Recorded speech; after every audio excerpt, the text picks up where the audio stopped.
Hello dear students. Last lecture में हमने functional group का यूपीएससी नेमिंग सीखा था, जिसमें चेन टर्मिनेटिंग और नॉन चेन टर्मिनेटिंग दोनों का नोमेनकल्चर हम कर चुके थे, लेकिन हमने जस्ट सफिक्स ही लगाना सीखा था पिछली बार। आज हम पॉलीफंक्शनल कंपाउंड्स का यूज़ करने वाले हैं यूपीएससी नेमिंग में। ठीक है, तो इसमें हमारे प्रीफिक्स भी यूज़ होंगे और सफिक्स भी यूज़ होंगे, तो धीरे धीरे आपको प्रीफिक्स भी याद हो जाएंगे। तो जो आपको टेबल दी थी स्टार्टिंग में, यूपीएससी जब स्टार्ट किया था, उसमें प्रीफिक्स और सफिक्स दोनों लगे हुए हैं। और कल वाले लेक्चर में भी जो बीच बीच में टेबल्स आ रही थी हर एक फंक्शनल ग्रुप की, उसमें आपको प्रीफिक्स सफिक्स दिए हुए हैं। तो आपको वो प्रीफिक्स सफिक्स लर्न करना है। जितने अच्छे से लर्न होंगे दिक्कत नहीं आएगी। तो अभी एक एक करके मैं आपको कुछ कंपाउंड्स के प्रीफिक्स और सफिक्स बताऊंगा। फिर और अगले लेक्चर में भी हम और प्रैक्टिस करेंगे, फिर अच्छे से इसको ख़त्म करेंगे यूपीएससी नेमिंग को। और दूसरी टर्म जो है आइसोमेरिज्म, वो स्टार्ट करेंगे फिर हम तीसरे लेक्चर में। इसके बाद प्रैक्टिस है, इस लेक्चर के बाद फिर आइसोमेरिज्म स्टार्ट होगा। क्लियर है? तो चलिए स्टार्ट करते हैं। तो जब पॉली फंक्शनल ग्रुप हो, मतलब दो या दो से ज़्यादा आपके फंक्शनल ग्रुप प्रेजेंट होंगे उसमें। ठीक है, तीन भी हो सकते हैं, चार भी हो सकते हैं। ओके, तो ऐसे केस में क्या होता है, सीनियर फंक्शनल ग्रुप जो होगा वो आपके सिलेक्ट किया जाएगा।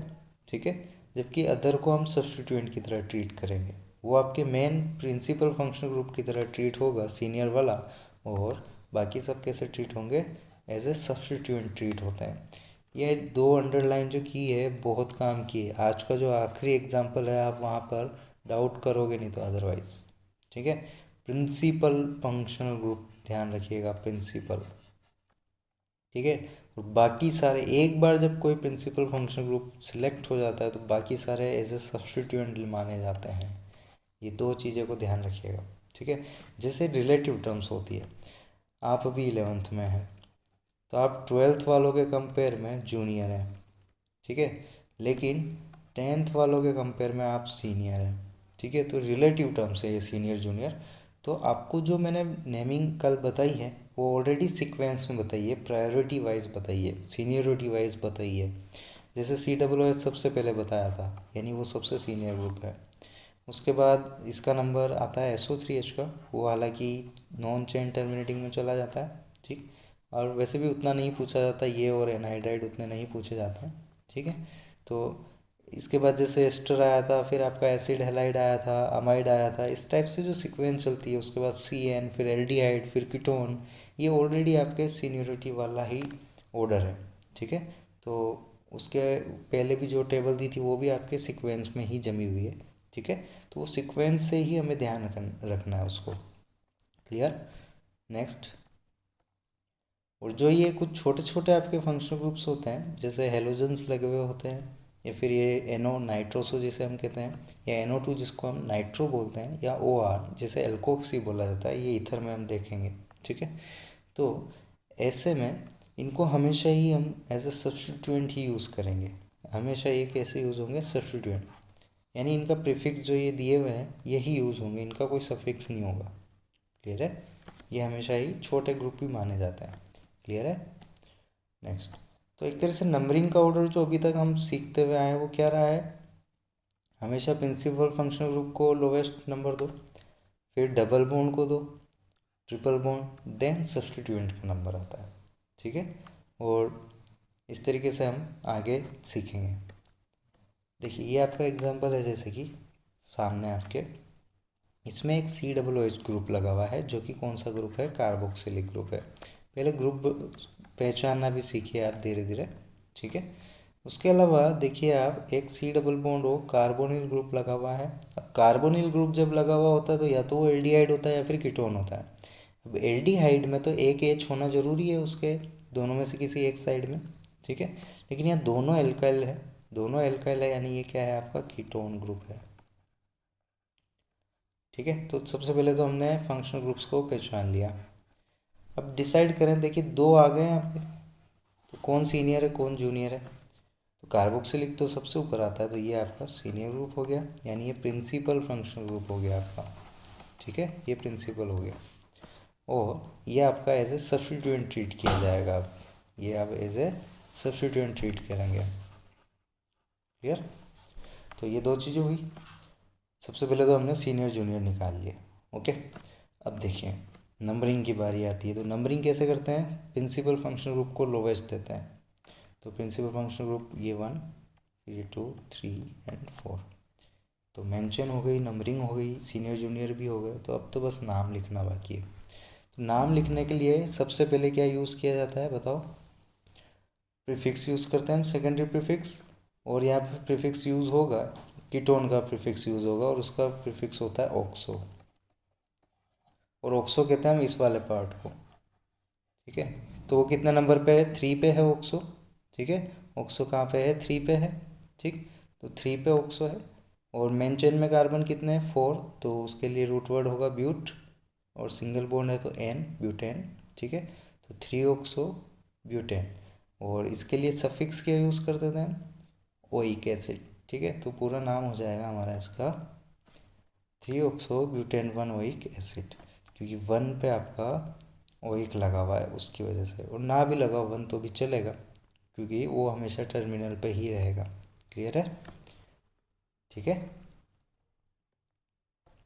नेक्स्ट इसमें देखिए, इसमें हालांकि नंबरिंग पहले से करी गई, लेकिन हम पहले ग्रुप भी पहचानेंगे। देखिए ये सी एच ओ है।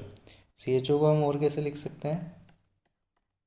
इस तरीके से, ये भी सी एच ओ, यानी ये एल्डिहाइड है। देखिए कार्बोनिल के पास में एक एच आया है, तो ये है एल्डिहाइड।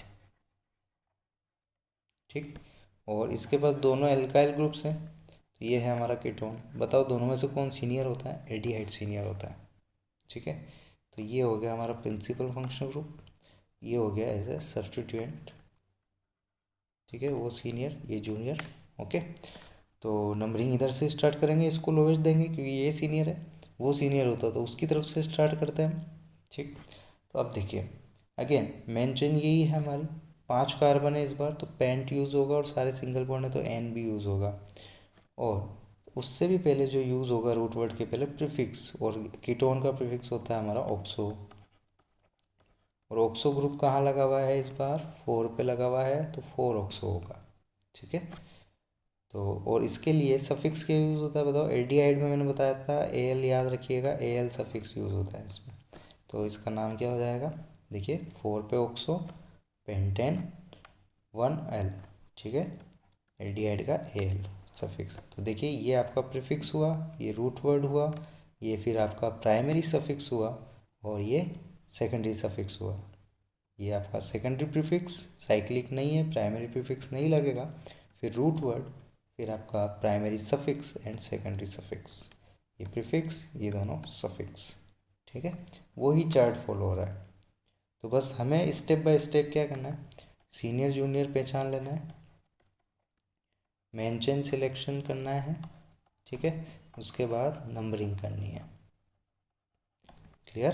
तो ये 3 चीज़ें हमें हमेशा अप्रोच, ऑर्गेनिक में अप्रोच ही सब कुछ है। आप एक बार अप्रोच फिक्स कर लेंगे तो इसके क्वेश्चन करना सबसे आसान है, तीनों सब्जेक्ट्स में, इवन केमिस्ट्री के तीनों सेक्शन में भी।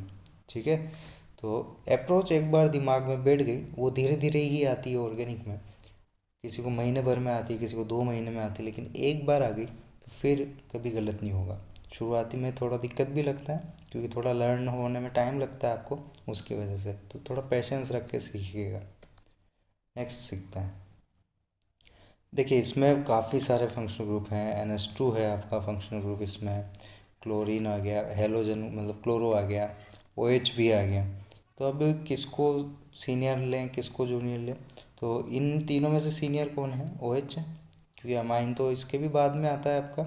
ठीक है, अमाइन और अमाइड में भी ध्यान रखिएगा, जो कि मैंने लेक्चर के दौरान भी बताया था कल आपको। ठीक है ना? अब देखो, तो सीनियर तो ये हो गया, बाकी सारे सब्स्टिट्यूएंट मान लिए जाएंगे। क्लियर? तो मेंशन लॉन्गेस्ट कौन सी आ रही है? यही वाली आ रही है, और इसको इंक्लूड करना कोई ज़रूरी नहीं है, क्योंकि ये नॉन चेन टर्मिनेटिंग ग्रुप है आपका। कैसा ग्रुप है ये? नॉन चेन टर्मिनेटिंग ग्रुप है। चलिए इसका नामकरण करते हैं फिर फाइनली। नंबरिंग हो चुकी है, मेंशन हो चुकी है, सीनियर जूनियर हम चूज़ कर चुके हैं, तो बस अब तो नाम ही देना है। तो 3 पे क्लोरो लगा हुआ है, 4 पे आपका अमीनो लगा हुआ है, अमाइनो भी कहते हैं इसको। तो अमीनो और क्लोरो में पहले किसे लोगे? ए वाले को लोगे, फिर सी वाले को लोगे आप। ठीक है ना? और रूट वर्ड हो जाएगा 5 कार्बन का पेंट, सिंगल बॉन्ड है तो एन, और इसके लिए क्या यूज़ करते हो आप, ओल सफिक्स, ठीक है। तो देखते हैं इसका नाम क्या हो जाएगा। देखिए 4 अमीनो, अमीनो और क्लोरो में अमीनो को पहले लिया है अल्फ़ाबेटिकल ऑर्डर की वजह से, ठीक है। तो 4 अमीनो 3 क्लोरो, ठीक, पेंटेन 2 ओल, ठीक है, पेंटेन 2 ओल, क्लियर है। ध्यान रखिएगा ये चेन टर्मिनेटिंग ग्रुप नहीं है, इसके यहाँ से नंबरिंग शुरू करना कोई ज़रूरी नहीं है, बस इसको लोवेस्ट मिले ये ध्यान रखिएगा, क्लियर। ये जनरली एक डाउट आ जाता है आपके दिमाग में। अगेन नेक्स्ट, 3 इसमें भी फंक्शनल ग्रुप्स हैं। पहला इसमें कार्बोक्सिलिक लगा हुआ है, एक इसमें ये कीटोन लगा हुआ है, तीसरा इसमें एल्डिहाइड लगा हुआ है। CHO है तो एल्डिहाइड है, इसके दोनों साइड एल्काइल ग्रुप से तो ये कीटोन है, और ये कार्बोक्सिलिक ग्रुप है आपका, क्लियर है।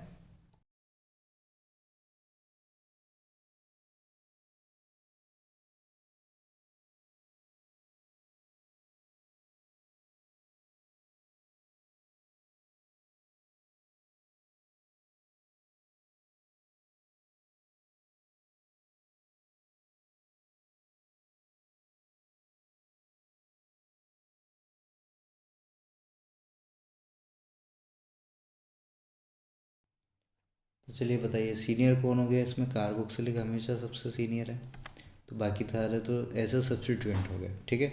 और ये आपका चेन टर्मिनेटिंग ग्रुप है तो इसकी नंबरिंग भी इसी से स्टार्ट होगी, जैसा कि मैंने वो बताया था आपको अमिताभ बच्चन का डायलॉग सुना के, जहाँ हम खड़े होते हैं लाइन वहीं से शुरू होती है, ठीक। तो बस अब तो क्या करना है, हमारे मेंशन सिलेक्ट हो गई यही वाली है, ओके। सब्स्टिट्यूएंट पता चल गए, एक कीटोन है एक एल्डिहाइड है, दोनों के वो भी ऑक्सो ही होते हैं आपके प्रीफिक्स। तो इसका नेम देख लेते हैं क्या हो जाएगा, देखिए। तो 3 और 6 पे आपके डाईऑक्सो लगे हुए हैं, देखिए। तो 3 और 6 पे डाईऑक्सो हो गए, 6 कार्बन है इंक्लूडिंग COOH, है ना। तो यहाँ पर क्या हो जाएगा, हेक्सेन, और इसके लिए सफिक्स क्या यूज़ होता है, ओइक, ठीक है। कई बार हम डिफ्रेंशिएट करने के लिए दोनों को कि कहाँ पर आपका एल्डिहाइड है और कहाँ पर कीटोन ग्रुप है, तो उसके लिए एल्डिहाइड में हम फॉर्माइल भी यूज़ कर लेते हैं प्रीफिक्स कई बार, ठीक है। तो ये चीज़ ध्यान रखिएगा। और जब फॉर्माइल यूज़ करते हैं तो वो पूरे एल्डिहाइड ग्रुप को ही हम फॉर्माइल मान लेते हैं, ये भी ध्यान रखिएगा, ठीक है। तो जब फॉर्माइल यूज़ करो तो ध्यान दीजिएगा कि पूरे एल्डिहाइड ग्रुप को ही फॉर्माइल ले लिया जाता है, जबकि ऑक्सो में ओनली इन ओ को लिया जाता है तो उसका कार्बन गिना जाता है मेन चेन में। लेकिन फॉर्माइल आपने बोल दिया मतलब वो CHO लगा हुआ है उस पर, तो अब 5 कार्बन ही गिने जाएंगे, ये चीज़ ध्यान रखिएगा। और अगर नहीं रहती है ध्यान तो ऑक्सो भी यूज़ कीजिए, ठीक है। लेकिन दोनों ध्यान होना चाहिए क्योंकि कभी कभी ऑप्शंस आ जाते हैं इसी तरीके से, तो ध्यान दोनों होने चाहिए, ठीक है। फॉर्माइल में पूरा CHO इंक्लूड कर लिया जाता है उस फॉर्माइल में, तो बचते हैं फिर 5 ही कार्बन हमारे पास। और ऑक्सो यूज़ करते हैं तो ऑक्सो में जस्ट ये ऑक्सीजन इंक्लूड होता है तो कार्बन आपके मेन चेन में आ जाता है, क्लियर। तो ये चीज़ ध्यान रखिएगा। तो सीनियोरिटी ऑर्डर पता चला आपको, COOH था इसमें, बाकी जैसे ही एक बार प्रिंसिपल फंक्शनल ग्रुप आ जाता है तो बाकी सारे एज ए सब्स्टिट्यूएंट यूज़ होने लग जाते हैं, ठीक है। चलिए और भी एक रूल है, if more than one same chain terminating group are present, अगर एक पर्टिकुलर जैसे COOH 2-3 बार आ जाए, ठीक है, तो उसके लिए हम क्या करें, ठीक है ना। तो उस केस में देखना है हमें कैसे चेन सिलेक्ट करें कैसे नहीं करें, ठीक है। वैसे लैंग्वेज लिखी हुई है लेकिन मैं एग्जांपल से समझा देता हूँ, जल्दी समझ में आ जाएगा। जैसे यहाँ पे 2 सेम आपके जुड़े हुए हैं, ठीक है ना। तो ऐसे केस में क्या है, मेन चेन तो ये आएगी, ठीक है, मेन चेन तो ये आएगी। अब नंबरिंग किधर से करें, नंबरिंग किधर से करें, ठीक है। तो यहाँ तो सिमेट्रिकल है, आप किधर से भी कर दो चल जाएगा। लेकिन अगर इसमें कोई सब्स्टिट्यूएंट लगा होता या अनसेचुरेशन होता, डबल बॉन्ड ट्रिपल बॉन्ड, तो उनको लोवेस्ट मिले ऐसा हम सोचते, ठीक है। क्योंकि नंबरिंग तो इनसे स्टार्ट तो हो ही जाएगी, तो इनको तो दिक्कत है नहीं। तो हमें किस साइड से करनी चाहिए, जिधर से सब्स्टिट्यूएंट या डबल बॉन्ड वगैरह जो है उनको भी लोवेस्ट मिले, ऐसी साइड से हमें नंबरिंग करनी चाहिए, ये रूल ये बता रहा है। समझ में आया, ओके। तो इसका नाम देखिए कि कुछ इस तरीके से हो जाएगा, 4 कार्बन है तो ब्यूटेन उसके लिए 4 कार्बन के लिए, और आपके 1 और 4 पे 2 ओइक लगे हुए हैं, ठीक है। तो 1,4 die oic acid, di tri इस तरीके से चल जाएगा इसमें नाम, ठीक है। तो जब सेम टर्मिनेटिंग ग्रुप आ जाता है तो कुछ इस तरीके से नंबरिंग की जाती है और नाम लिखे जाते हैं आपके। क्लियर है? चलिए इसका बताइए। इसमें 2 कौन आए हैं, देखिए CN नाइट्राइल ग्रुप्स आए हैं 2 इसमें, ओके। और इस बार इसमें क्या है आपके, सब्स्टिट्यूएंट भी मौजूद है। यहाँ सब्स्टिट्यूएंट नहीं था तो हम किधर से भी करते यही आता नाम, लेकिन यहाँ सब्स्टिट्यूएंट मौजूद है तो इस कारण हमने इधर से नंबरिंग करी है ताकि इसको लोवेस्ट मिले। अगर हम इधर से नंबरिंग करते तो इसको 4 मिलता, ठीक है। तो ये रूल बता रहा है आपको कि जब भी इस तरीके से हो तो फिर या तो डबल बॉन्ड ट्रिपल बॉन्ड वगैरह को लोवेस्ट दें, ठीक है, और सब्स्टिट्यूएंट मौजूद है तो उनको दें। क्लियर है? चलिए इसका नाम भी देख लेते हैं। तो 2 पे मिथाइल लगा हुआ है, ओके। 5 कार्बन हो गए टोटल इंक्लूडिंग CN, तो पेंटेन हो गया, उसके लिए सिंगल बॉन्ड है सारे, ओके। और डाई नाइट्राइल, इसका सफिक्स क्या यूज़ होता था, डाई नाइट्राइल, और प्रीफिक्स क्या यूज़ होता था, साइनो, ठीक है। इस तरीके से आप बार बार इनको यूज़ करेंगे तो आपको लर्न हो जाएंगे, अच्छे से मेमोराइज हो जाएंगे। चलिए इसमें बताइए, ये एक बहुत अच्छा एग्जाम्पल है, बहुत ही शानदार एग्जाम्पल है ये, है ना। चलिए देखिए इसको क्या होगा इसके अंदर। सबसे पहले तो इसमें पहचानते हैं हम ग्रुप्स कौन से लगे हुए हैं। यहाँ देखिए COOH नहीं है, COOR है, यानी ये एस्टर ग्रुप है। ऐसा ग्रुप है, एस्टर ग्रुप है। ये ग्रुप्स पहचानने भी आने चाहिए आपको, ठीक है। इसके बाद यहाँ पर एक एल्कीन भी लगा हुआ है, अनसेचुरेशन है कहने का मतलब, और ये एक एल्कोहल भी लगा हुआ है। बहुत आराम से देखिएगा इस एग्जाम्पल को, काफ़ी कुछ सीखने को मिलेगा। सबसे अच्छा एग्जाम्पल है अभी तक का ये, ठीक है। देखो अब, तो एस्टर, एल्कीन और अल्कोहल में से सीनियर कौन होता है, एस्टर होता है। सबसे पहले सीनियर सिलेक्ट हो गया, तो ये बाकी सब क्या हो गए, एज ए सब्स्टिट्यूएंट हो गए। एल्कोहल आपका एज ए सब्स्टिट्यूएंट हो गया, ठीक है, सब्स्टिट्यूएंट यूज़ होगा अब एज ए सब्स्टिट्यूएंट। चलिए प्रिंसिपल फंक्शन ग्रुप हमको मिल गया है। अब मेन चेन सिलेक्शन की बारी है। मेन चेन सिलेक्शन अब यूँ जाएँ अगर हम, ठीक है ना, इस कार्बन से लेकर के इधर तक जाएँ अगर, तो हमें 6 कार्बन की चेन मिलेगी, 1 2 3 4 5 6। और अगर नीचे जाते हैं तो 5 कार्बन की मिलेगी। तो ऐसे केस में हमें कौन सी चेन लेनी चाहिए? क्लियर? तो ये भी एक इसमें डाउटफुल आपके लिए पॉइंट है, ठीक। तो कौन सी चेन सिलेक्ट करेंगे? अगर आप 6 के पास जाते हो तो आपने फंक्शनल ग्रुप कर लिया सिलेक्ट, तो आपको लगता है कि चलिए मैक्सिमम फंक्शनल ग्रुप हमने ले लिया और चेन भी लॉन्गेस्ट ले ली, तो यही लेते हैं। ये धोखा है, यहीं पे फिर आपको मिलता है -1। क्लियर? देखिए मैंने जब रूल बताया था आज आपको, पहला रूल जो बताया था आज के लेक्चर का, उसमें मैंने अंडरलाइन किए थे आपने। जैसे ही एक बार प्रिंसिपल फंक्शनल ग्रुप सिलेक्ट होता है, बाकी सारे क्या बन जाते हैं, सब्स्टिट्यूएंट्स। बाकी सारे क्या बन जाते हैं, सब्स्टिट्यूएंट्स बन जाते हैं। उनको फिर फंक्शनल ग्रुप नहीं लिया जाता, ठीक है, as a functional group treat नहीं करते फिर उनको, वो एज ए सब्स्टिट्यूएंट ट्रीट होते हैं। और जब मेन चेन सिलेक्शन हमने करना सीखा था तो उसकी प्रायोरिटी ऑर्डर क्या आती थी, प्रिंसिपल फंक्शनल ग्रुप होना चाहिए उसमें, ये नहीं है तो अनसेचुरेशन। अनसेचुरेशन में भी डबल बॉन्ड को ट्रिपल बॉन्ड पे प्रायोरिटी थी। और अगर और भी सब कुछ है तो फिर लॉन्गेस्ट, लॉन्गेस्ट में भी लेंथ सेम आ रही है तो आपके मोर नंबर ऑफ सब्स्टिट्यूएंट।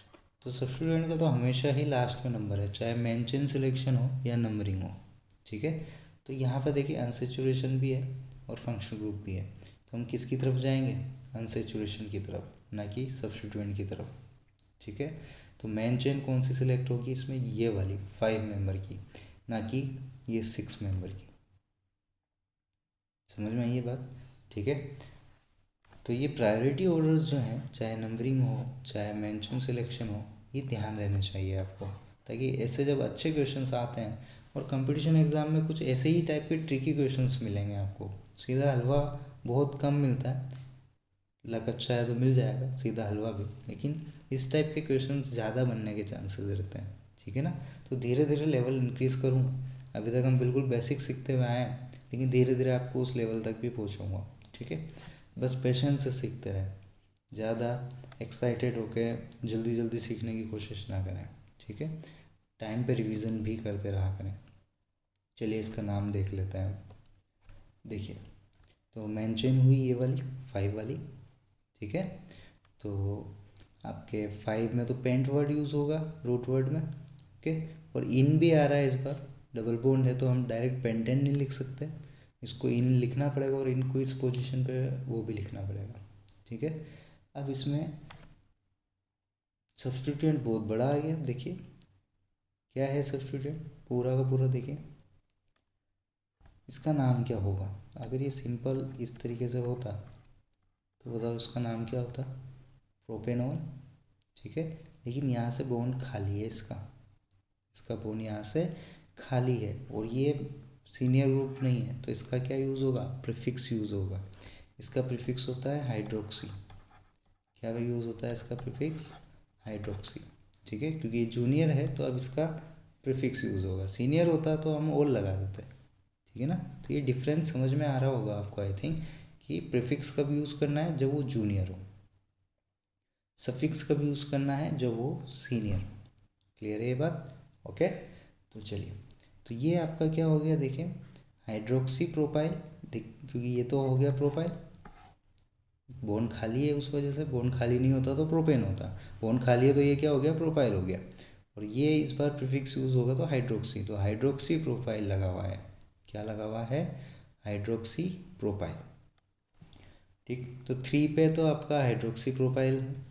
और एक और चीज़, हम एस्टर का जब नेमिंग करते थे तो कैसे करते थे, एल्काइल एल्केनॉइड, एल्काइल एल्केनॉइड, तो एल्काइल ग्रुप कौन है यहाँ पे, इथाइल है, तो उसके लिए आया है इथाइल। फिर इस 3 पे ये लगा हुआ है आपका हाइड्रोक्सी प्रोपाइल, तो वो हाइड्रोक्सी प्रोपाइल यूज़ किया है, ठीक है। और उसके बाद फिर आपके मेन चेन में रूट वर्ड आपके 5 कार्बन के लिए पेंट आया है, फिर 4 पे इन है, उसके बाद एस्टर का सफिक्स है O8। तो इस तरीके से पूरा नाम लिखा। एक और चीज़ सीखने वाली इस एग्जाम्पल में, ये एक और 3 किस लिए आया, देखिए इस 3 पे तो ये पूरा लगा हुआ है तो उसके लिए तो ये आ गया, लेकिन ये 3 किसके लिए आया, ये 3 इसके लिए आया, हाइड्रोक्सी के लिए। जब भी बॉन्ड जहाँ से खाली हो नंबरिंग हमेशा वहाँ से होती है, बताया था मैंने स्टार्टिंग में, ठीक है। नंबरिंग इधर से नहीं होती है, नंबरिंग इधर से होती है जहाँ से बॉन्ड खाली हो। तो 3 पे हाइड्रोक्सी लगा हुआ है, उसके लिए ये 3 है। तो देखिए एक ही एग्जाम्पल में कितने सारे कॉन्सेप्ट लगे हैं। तो ऐसे एग्जाम्पल्स जब करोगे तो दिमाग भी अच्छा चलेगा, ग्रोथ होगी तुम्हारी, और वो जो एग्ज़ाम्स हैं उनमें ऐसे क्वेश्चंस आने के चांसेस काफ़ी रहते हैं। और मान के चलिए पॉली फंक्शनल ग्रुप वाले ही क्वेश्चन आ रहे हैं पिछले 2-3 साल से, और इस बार भी आने के वही चांसेस हैं। क्योंकि सीनियर जूनियर पहचानना, मेंशन सिलेक्शन करना, नंबरिंग अच्छे से करना, ये उसमें सारे इंक्लूड हो जाते हैं, ठीक है। तो प्रीफिक्स सफिक्स का भी प्रॉपर यूज़ करना होता है। इस कारण ये वाले क्वेश्चन ज़्यादा पूछे जा रहे हैं, और इस साल भी काफ़ी चांसेस है कि ये पूछे जाए। इसलिए नेक्स्ट लेक्चर में हम इसकी और भी प्रैक्टिस करेंगे, है ना, अच्छे से और प्रैक्टिस करेंगे इन एग्जांपल्स की, ताकि ये और अच्छे से क्लियर हो जाए आपको। क्लियर, बस पेशेंस रखिए, ऑर्गेनिक एक बार आ गए तो हमेशा के लिए स्मूथ मक्खन की तरह नंबर दिलाएगी आप। क्लियर है, थैंक यू।